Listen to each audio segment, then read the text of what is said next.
Krishna समल Nikhil Odisha auto taxi चालक महासंघर साधारण संपादक विजु श्रमिक संघर संपादक और ओडिशा सड़क परिवहन श्रमिक महासंघर संपादक। ये निर्वाचन आसन्न चली बर्तमान से परिप्रेक्षी आम भाई चिलिकार मोटर परिवहन ड्राइवर भाई मैंने एकाठी होती आम आज जो बैठक रही ड्राइवर भाई माने मोटर चालक भाई माने जो मैंने अच्छा ट्रांसपोर्ट काम करती ये दीर्घ 75 वर्ष भितर ये बहु तांकर स्वार्थ त्याग करी देशपाई बलिदान देते विभिन्न समय से जिते गाड़ी नहीं जाती फेरिया बाटा परिवार लोक अनिश्चित भितर थाए एवं तांकर जो पारिश्रमिक हुए से जी पारिश्रमिक पाती से जड़े श्रमिक चलिया बहुत कष्टकर होता है। तो समस्त आवश्यकता रही है जे समस्त सामाजिक सुरक्षा आवश्यकता थाए से दीर्घ दिन ये लड़ाई थिला पाखापाखि 60-70 वर्ष होनी जो मैंने ये ट्रेड अच्छा से चिंता कर सरकार आम किसी गोटे सुविधा व्यवस्था करूँ। आम देखी आसु प्राय समय आपण देखते बहुत समय जो दुर्घटना घटे से ड्राइवर मान सेमती किसी लोक देखा तार परिवार को भरण पोषण देवा भली किसी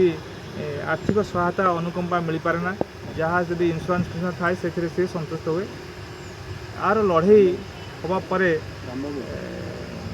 माननीय मुख्यमंत्री नवीन पट्टनायक से जो हृदबोध कले वास्तविक मैंने जिते परिवहन अच्छी माल परिवहन पाखर आरंभ कर यात्री परिवहन एम गोटे गुरुत्वपूर्ण भूमिका रही है। कोविड बेले एम जो भूमिका रहा सब पूरा सारा विश्व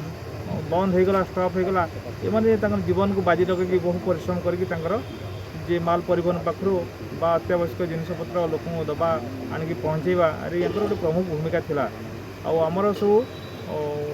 जिते भाई मैंने अच्छा ऑल ओडिशा ड्राइवर महासंघ पाखर आरंभ कर ऑटो टैक्सी पाखर आरंभ कर जिते भारी जान पाखर हालुका जान ड्राइवर मैंने सहित संपृक्त आहुरी अनेक जिन ड्राइवर सहित आसीस्टाट हूँ कि कंडक्टर हूँ एवं ग्यारेज मेकानिक मैंने हूँ कि आपंकर जी भी यही नदी नाल जो बोट्रे कम कर से ड्राइवर मोटर चालक हूँ एम सरकार पाखे आम डिमांड थोलु एम सामाजिक सुरक्षा आप बहु लोक सामाजिक सुरक्षा व्यवस्था कर निर्माण श्रमिक पाखर आरंभ करके आपंकर केन्दुपत्र पाखर आरंभ करके डोमेस्टिक लेबर पाखर स्ट्रीट लेबर विभिन्न श्रमिक मानकर आपंकर सामाजिक सुरक्षा कर भत्ता और अन्य सुविधा सब दौरान तेणु आमर गोटे दीर्घ दिन दाबी रही है एम निर्माण श्रमिक ढांचार आंकु विभिन्न प्रकार साहाय्य सहयोग आम धन्यवाद दबा आपण जरिए माननीय मुख्यमंत्री को आम निश्चित भाव आमर से दाबी गुड़िक निश्चित भाव सरकार फुलफिल करें बोली आम आशावादी रही। आज जो सभाटी आयोजन कर आज मुख्य आभिमुख्य कौन आज आभिमुख्य रही प्रत्येक ड्राइवर भाई मान को आम संगठित करी निवेदन करुचु प्रत्येक भाई माने संगठित हुंतु एवं ये जो निर्वाचन आसूची ये निर्वाचन रे जो सरकार दीर्घ 25 वर्ष है शासन करुच्ची पुनर्बार जदि षष्ठ थर पर जदि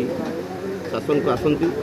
निश्चित भाव ड्राइवर भाई मानकर दुख बुझे एवं आमर समस्त समस्या बुझी आमको उचित न्याय देवे बोली आम स्थिर कर। धन्यवाद।